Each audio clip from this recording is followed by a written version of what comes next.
మాజీ ముఖ్యమంత్రి వైఎస్ఆర్సీపీ అధ్యక్షులు వైఎస్ జగన్మోహన్ రెడ్డి ఆదేశాల మేరకు ఆత్మకూరు మాజీ ఎమ్మెల్యే మేకపాటి విక్రమ్ రెడ్డి ఆధ్వర్యంలో రైతుల ఎరువుల కోతలపై అన్నదాత పోరు అనే నిరసన కార్యక్రమం నిర్వహించిన వైఎస్ఆర్సీపీ పార్టీ శ్రేణులు ఆత్మకూరు పట్టణంలోని మున్సిపల్ బస్టాండ్ అంబేద్కర్ విగ్రహం వద్ద నిరసన తెలియపరిచి అక్కడి నుంచి బయలుదేరి ఆత్మకూరు ఆర్డీఓ కార్యాలయం వరకు నినాదాలు చేస్తూ ర్యాలీ నిర్వహించారు. ఆత్మకూరు ఆర్డీఓ బి పావనికి వినతి పత్రం అందించారు.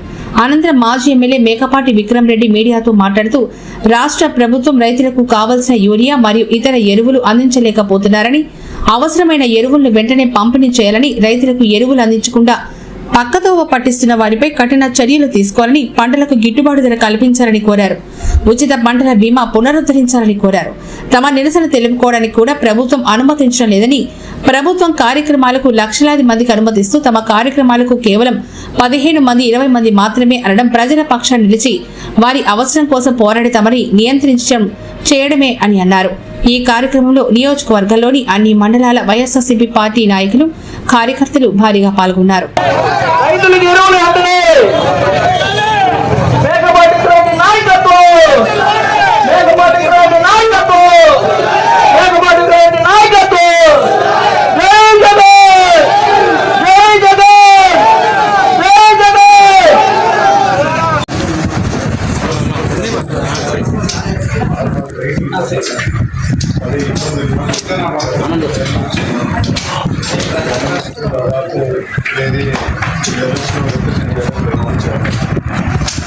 చాలా తీవ్రంగా జరుగుతూ ఉంటే ఎస్పెషల్లీ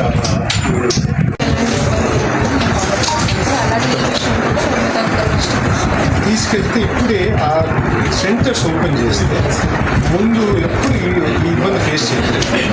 ఎంత మరీ దారుణంగా ఎప్పుడు రాదు. ఇది మళ్ళీ ఈ ఇబ్బంది మళ్ళీ రాకుండా టొబాకో ఫార్మర్స్ కూడా జరిగింది. ఇప్పుడు మళ్ళీ ఓదేసే కూడా జరిగింది. ఇది మళ్ళీ జరగకుండా చూడాలని మీడియా మిత్రులు కానీ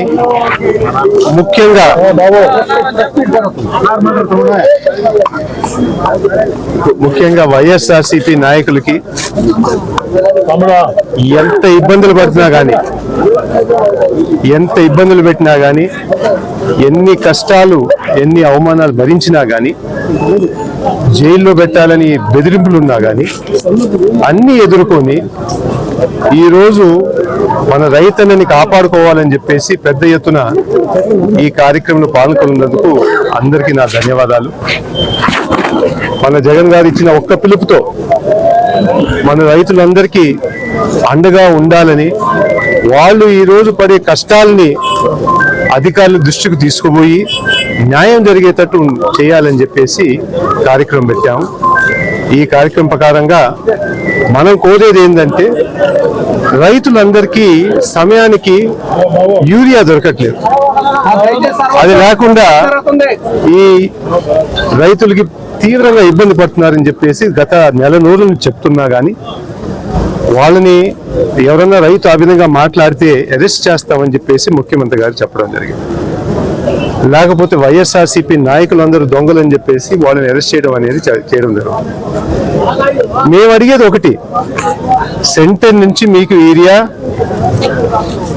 క్వాంటిటీ అంతా మీకు చేరుంటే, మీ ప్రకారంగా ఎక్కడ యూరియాకి ఇబ్బంది లేకుండా ఉంటే, కొరత లేకుండా ఉంటే రైతులకు ఎందుకు చేరట్లేదు? మధ్యలో బ్లాక్ మార్కెట్ వాళ్ళు మీ వాళ్ళకి అమ్మేస్తున్నారా? ఎక్కడికి పోతుంది యూరియా అంతా? ఈ ఇబ్బంది తగ్గించడానికి ఏం చర్యలు తీసుకుంటున్నారు?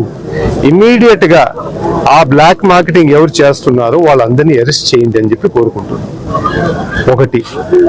రెండోది, ఈ సంవత్సరం నుంచి చూస్తుంటే ఎక్కడ కానీ ఏ పంటకు కూడా గిట్టుబాటు ధర దొరకట్లేదు. అందరూ నష్టంలో ఉన్నారు. మొన్నే మన ఆత్మకూరులో, మర్రిపాడులో పొగాకు రైతులందరూ బాగా ఇబ్బంది పడితే వాళ్ళ దృష్టికి తీసుకుపోయాం. అయినా కానీ ఏమి లేదు. ఆనియన్ కానీ, చిల్లీ కానీ, ఏమైనా కానీ, మామిడి కానీ అన్ని విధాలుగా ఈ సంవత్సరంలో రైతులు పూర్తిగా నష్టమైపోయారు. జగన్మోహన్ రెడ్డి గారి హయాంలో రైతు భరోసా కేంద్రానికి వ్యవస్థ తీసుకొచ్చేసి ఎక్కువ దూరం పోకుండా వాళ్ళ సొంత గ్రామాల్లోని అన్ని విధాలుగా ఏర్పాట్లు జరిగేటట్టు వ్యవస్థ తీసుకొచ్చారు. అట్లాంటిది తీసేసి ఇప్పుడు మండల హెడ్ క్వార్టర్, జిల్లా హెడ్ క్వార్టర్ బయటకంతా పరిగిస్తూ అన్ని చిన్న చిన్న పనులు కూడా రైతులకి ఇంత ఇబ్బంది పెట్టి ఆఖరాకి ఒక రేటు లేకుండా కూడా చేస్తున్నారు ఈ ప్రభుత్వం. ఆత్మకూరులో కానీ నెల్లూరులో కానీ మేము కోరేది ఏంటంటే ఇమ్మీడియట్ గా కొనే కేంద్రాలు పెట్టి గిట్టుబాటు ధర వచ్చేటట్టు. ఈ రోజు 14,000కు అమ్ముతున్నారు. పోయిన హయాంలో 23-24,000 ఉంటే ఇప్పుడు 14,000కు అమ్ముతారు. ఎక్కడ న్యాయం ఇది? గిట్టుబాటు ధర 20,000. అట్లాంటి వ్యవస్థ, అట్లాంటి ఇబ్బందులు మన రైతులు పడుతుంటే రేపు మీరు పోయి కడపలో 10 లక్షల మంది సంబరాలు చేసుకుంటాం. ఎక్కడ? అనంతపూర్లో. అక్కడ సంబరాలు చేసుకొని రైతు కష్టం అనేది పట్టించుకోకుండా సంవత్సరం నుంచి ఈ విధంగా జరుగుతూ ఉంటే ఇప్పుడన్నా నిద్ర లేయండి అని చెప్పి చెప్తున్నారు.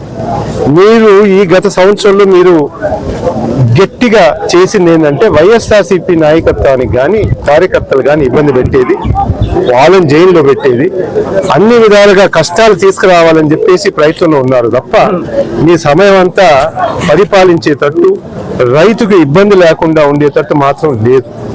ఇప్పుడన్నా లేండి. నిన్నే మీరందరూ గమనించుంటే నేపాల్లో ప్రజలందరూ ఎక్కి పోయి వాళ్ళ అసెంబ్లీకి పోయి వాళ్ళందరినీ బయటికి లాగినారు. మా చాలు మీ పరిపాలన. ఆ పరిస్థితి తీసుకొస్తున్నారు. మీరు గమనిస్తున్నారో లేదో. మీరు సాక్షి టీవీని ఆపేసి సోషల్ మీడియా యాక్టివిస్ట్ ని అరెస్ట్ చేసి లీడర్ని జైల్లో పడేసి రకరకాలుగా ఇబ్బందులు పెడితే ఇక్కడ మాట ఆగిపోతుంది అని మాత్రం అనుకోబాకండి. ప్రజలు ఒకసారి అనుకుంటే మీ దాకొచ్చి ఏ విధంగా జరుగుతుందో ఇప్పుడు నేపాల్లో జరిగే పరిస్థితి చూడండి. ఇప్పుడన్నా నిద్ర లేయండి. వైఎస్ఆర్సీపీ 40% ఓటుతో ఉంది. ప్రజలు ఇంకా నమ్మారు కాబట్టి వాళ్ళ తరఫున మేము పోరాడాలి కాబట్టి ఈ రోజు వాళ్ళకి జరిగే ఏ ఇబ్బంది ఉన్నా కానీ బయటకు వచ్చి పోరాడుతున్నాం. అది కప్పిపెట్టడానికి ప్రయత్నించడానికి, మంచి జరగాలని ప్రయత్నించాలి. మీరు ఇచ్చిన హామీలు అమలు చేసేటట్టు ప్రజలు కొంచెం సుఖంగా ఉండేటట్టు చూడమని చెప్పి మీ అందరినీ కోరుకుంటూ ఈ రోజు ఆర్డీఓ కూడా అర్జీ ఇచ్చాము. తొందరగా చర్యలు తీసుకొని రైతాంగానికి యూరియా కానీ గిట్టుబాటు ధర కానీ తొందరగా వచ్చేటట్టు చూడమని కోరాను.